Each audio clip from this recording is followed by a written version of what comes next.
네, 체험학습을 위해서 버스로 이동하던 중에 복통을 호소하는 여학생에게 이 버스에서 용변을 보게 하고 휴게소에 내려두고 떠난 선생님이 있었습니다. 최근 법원이 이 교사에게 벌금 800만 원을 선고했는데요. 이를 두고 과분한 처분이라는 논란과 함께 국민청원이 이어지고 있습니다. 이윤재 기자입니다. 지난해 5월 충남 천안으로 현장 학습을 가던 대구의 한 초등학교 6학년생 A양.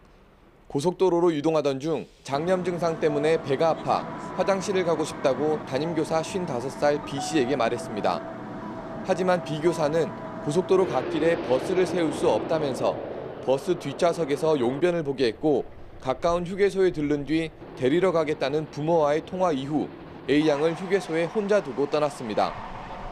대구지방법원은 B 교사에게 아동 유기 등의 혐의를 적용해 벌금 800만 원을 내라고 판결했습니다.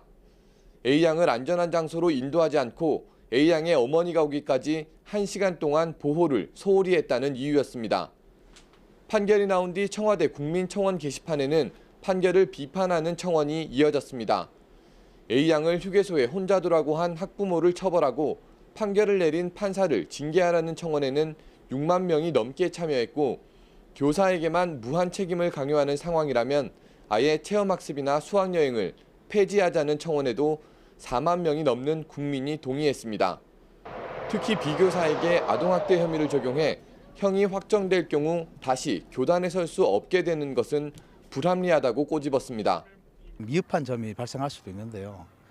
그런 일이 발생할 때마다 교사들이 이제 학교를 그만둬야 된다고 하면 대다수 교사들이 이런 상황에서 좀 수동적이고 방어적으로 나올 수밖에 없게 만들거든요. 의욕을 상실하게 만든 부분이 좀 생기게 되고요.